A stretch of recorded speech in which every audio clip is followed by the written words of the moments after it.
Demak, birinchi bo'lib vignetkaga kerakli rasmlarni kopiya qilib olamiz. Papkaga o'tkazib olamiz, qaranglar.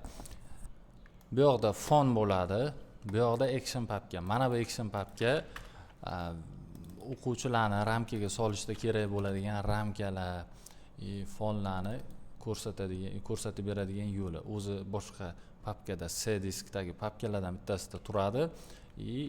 Mana bu yoqda esa o'sha papkani linki joylashtirilgan bo'ladi. Tizim, ya'ni dasturni o'zi mana shu tekstovoydagi linkni avtomatik o'qib, kerakli ramkalarimizni ochib beradi. Demak, birinchi bo'lib mana bu o'quvchilarni, endi o'quvchi deb turamiz, o'quvchilarni ramkaga solib olishdan boshlaymiz. Qaranglar, e'tibor qilinglar, fayl nomiga, o'quvchini fayl nomiga ismi yozilgan, mana Kbarsi, Cucurella, Fuenti, mana Garcia. E'tibor qilsanglar, ikkita bir xil. Mana bu yoqda qavs ichida 2 bilan ajratilgan. Bu bizga muammo tug'dirmaydi, chunki tizimni o'zi ismni avtomatik yozguncha mana bu qavs, 2 ortiqcha ismdan boshqa qanaqa belgi nima bo'lsa, hammasini o'zi avtomatik o'chirib tashlaydi. Xullas ketdik. Mana shu papkani silkasini kopiya qilib olamiz. Bunday qilsak ham bo'ladi. Keyin Photoshopni ochamizda F3 tugmasi bilan ism katta, ya'ni katta ramkaga joylashtiramiz. Bu yoqda mana avtomat bor. Avtomatga bir marta ko'rsatasiz o'lchamni. Keyin o'zi avtomatik o'sha o'lchamda rasmlarni kattalashtirib yoki kichiklashtirib ramkaga tiqib saqlab ketaveradi. Biz yarim avtomatni tanlaymiz. Yarim avtomat bu yoqqa boyagi silkani kiritamiz. Yarim avtomat nima qiladi mana? Bir marta ko'rsatasiz. Enterni bosasiz. Transform turi, ya'ni bu ismni transformi avtoga qo'yaveramiz. Avto transform o'zi avtomatik ikki cheti mana bu yoqqa kelgunicha katta qilib beradi yoki tepa pasti tekkunicha, uzunroq ism bo'lsa ikki cheti mana bu yoqqa kelgunicha o'zi chegarasiga avtoga qo'yaveramiz. Mana ketdik. Keyingisi ruchnoy, mana shu qo'lda har bir rasmni individual o'lchamlarini sozlasa bo'ladi. Avtoda o'zi avtomatik joylashtirib ketaveradi. Ko'ryapsizlarmi? Bu ham ko'p vaqt olmaydi mana. Chunki bizga yarim avtomat razmerini to'g'rilab beradi, faqat joylashuvini joylashtirib ketsak bo'ldi. Bo'ldi, mana tortamiz, enterni bosamiz. Endi bularga ja mehr berish shart emas, shu uchun bosayotibman. Mana ketdik.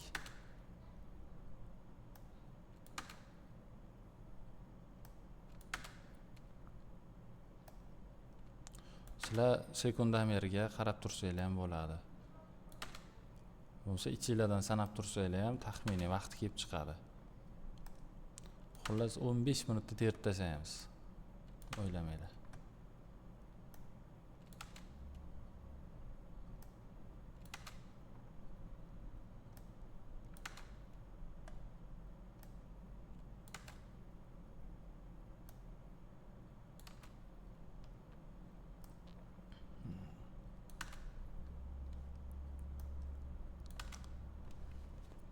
Mana bo'ldi.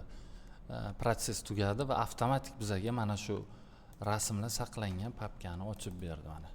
Ko'rdinglarmi? Ismni o'zi yozgan. Mana Garcia 2 ta edi. O'sha aytganimdek, qavs ichidagi raqam, qavsni o'zi keraksiz nima bo'lsa o'chirib tashlagan. Bo'ldi. Bu yog'i tayyor. Endi qaranglar. Buni terib olaylik birdaniga. Mana bu o'quvchilar turgan fonni tashlaymiz. Bu shablonning rasmlari, bu kerak emas, olib tashlaymiz, o'chirib tashlaymiz. Endi qaranglar. Xo'p. Bu yoqda bizga 26 ta o'quvchi bor ekan. Buni kopiya qilib olamiz. Rahtimulga qarshi. Keyin ketdik. F1 da bossanglar, mana tugmalarni unutib qo'ygan taqdiringlarda mana bu yerda actionlarda ro'yxati chiqadi. Ko'ryapsizlarmi? Mana bu yoqda actionlarda Просто action bizga o'sha dasturga yo'naltirib beradigan vosita. Mana o'quvchilarni joylashtirish F6 ekan. F6 tugmasini bosamiz. O'quvchilar, ustozlar va o'quvchilar. Bu ustozlar o'zi admin terilganda ishlatiladi. Bu ikkalasi aralashtirib terilganda. Lekin bizda ustozlar degan atdельный papka yo'q, chunki ustozlari yo'q. Bitta bor, uni o'quvchilarga qo'shib beraveramiz, ketdik. O'quvchilar. Mana. Dazi bu biz kopiya qilgan linkda ham so'ramadi. O'zi avtomatik topdi, mana kichkina rasmlar degan papkani avtomatik topdi-da, bizga o'quvchilar sonini ko'rsatib berdi. 26 ta. Bu yoqda ham tekshirsak, mana 26 ta. Boshlash. Bu yoqqa variant chiqardi mana 32 talik. Ustoz va o'quvchi katta. Bu yoqda ustozi, bu yoqda o'quvchisi katta bo'lib turadi, o'rtada qolganlar kichikroq bo'ladi. Ana endi 32 talik o'quvchi katta deyapti. Bitta o'quvchini o'zi mana bu yoqda katta bo'lib turadi, qolgan ustoz hammasi kichkina bo'lib ketaveradi. Endi 32 talik deyapti. Bu hech kim katta bo'lmaydi. Hamma bir xil razmerda teriladi. Bizga eng yaxshi chiroyli ko'rinadigani mana bu. 32 talik ustoz va o'quvchi katta. Mana shuni bosamiz. Mana ko'rdinglarmi? Ikki chetda katta bo'lib turibdi. Ikkita o'quvchi. Bittasi ustozni o'tkazamiz, bo'ldi. Ustozi ham katta, o'quvchi ham katta bo'ladi.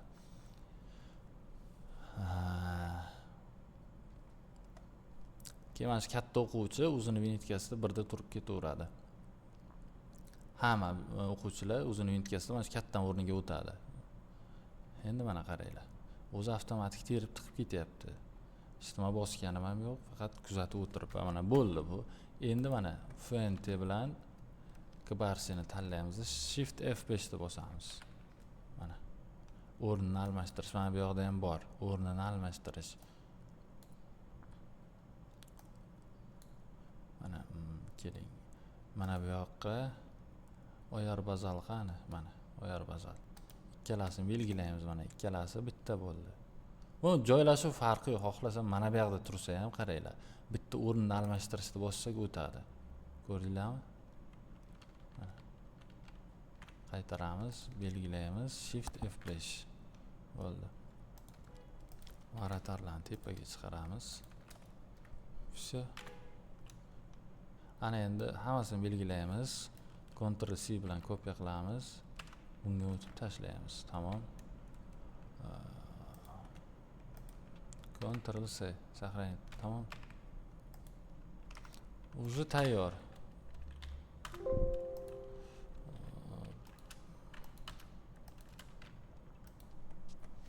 List tayyor. Ana endi yuzini taxlab olamiz, ketdik. Yuzi. Bu yoqdan mana bilan olamiz, kopiya qilamiz, linkni bosamiz. Ana endi F3 portret ismi bilan bor, ismsiz portret bor. Ismsiz portretda hamma ismi bo'lmaydi o'quvchini. Ismi bilan bosamiz, chunki bizning shablonimizda ismi yoziladigan joyi bor. Shuning uchun portret ismi bilan yarim avtomatik tanlayveramiz. Ketdik. Bu yerda qaranglar, papka orqali qidirish bor, link kiritish bor.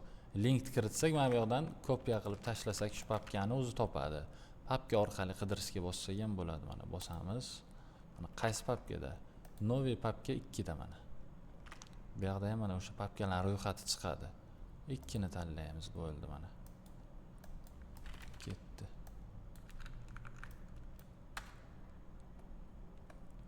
Ruchnoy qilamiz buni mayli.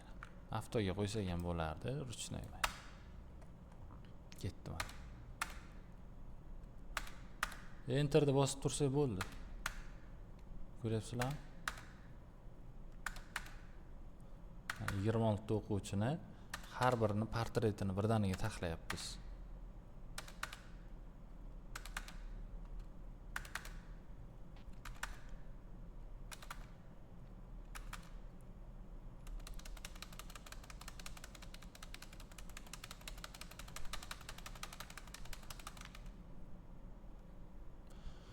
Buni yaxshiligi ismni qo'lda yozib yoki kopiya qilib kerak emas. Mana tayyor bo'ldi 26 o'quvchini portreti, o'zi ochib ham berdi avtomatik.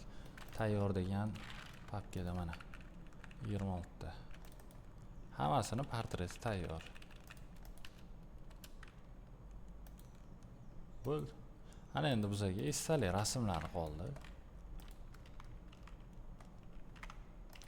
Esdalik rasmlar mana yaxshisini terib olamiz.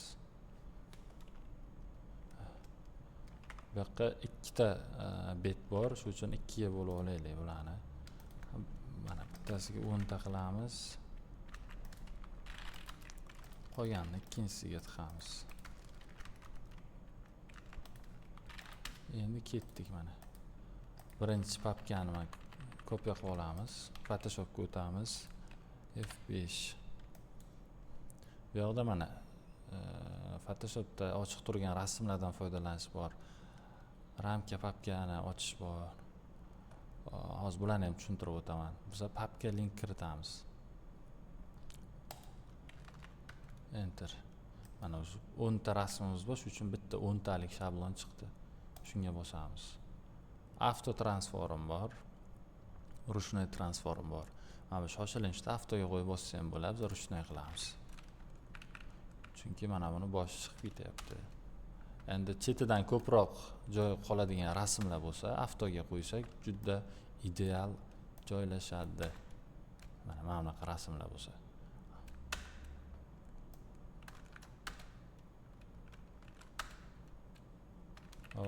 Messi.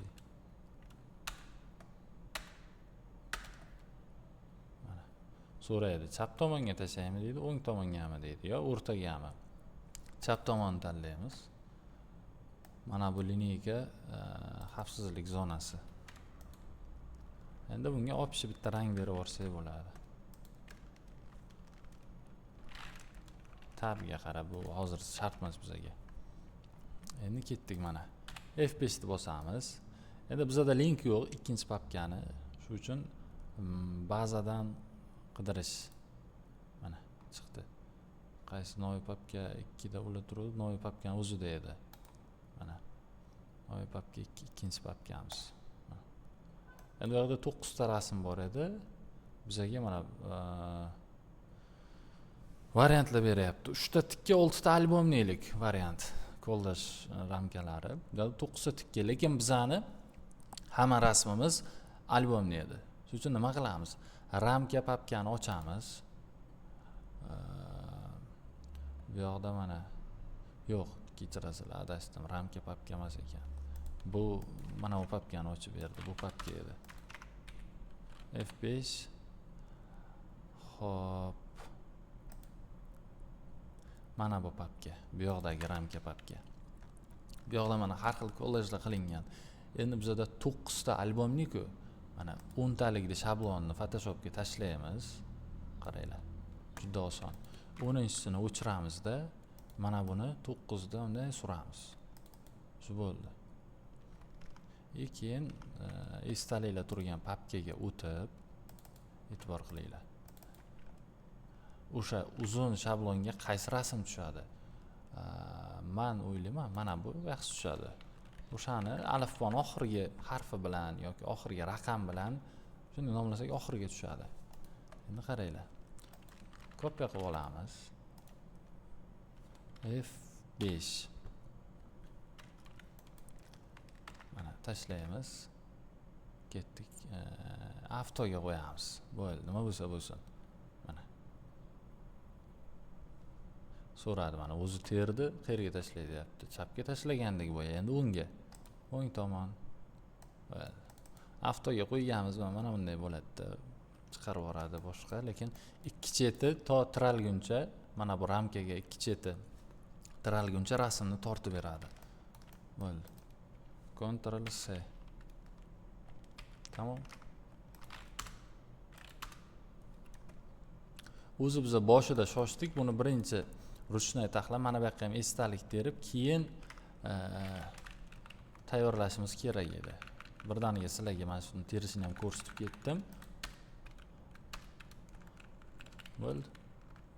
U ham uncha vaqt olmaydi. Xullas tayyor mana vinyetka. Endi tashlab berish uchun JPEG qilib saqlanib qolishimiz kerak. Hammasini bittadan qilib o'tirmaymiz. Bizda dasturimizda bor birdaniga JPEG qilib berish. F8 edi. Adashmasam F9 ekan. F9 mana JPEG saqlash. Hamma Photoshopdagi hamma rasmni saqlash bor. Keyin faqat shu rasmni o'zini saqlash bor. Bizga hammasi kerak mana. JPEG saqlash hammasi. Boshlash. Mana buni JPEGlari bor. Bizga kerak emas mana. Endi qaranglar. O'quvchilarni o'zini vinetkasiga birga qo'yish juda oson. Mana shuni tanlaymiz bitta katta o'quvchini. Bu yoqda hammasi birga F10 tugmasi bor. F10 ni bosamiz. Ha. Bo'ldi. Hech nima kerak emas. O'zi hammasini birga qo'yib mana bu yoqqa saqlab ketaveradi mana. Ko'rdinglarmi? 1 minut ham ketmaydi.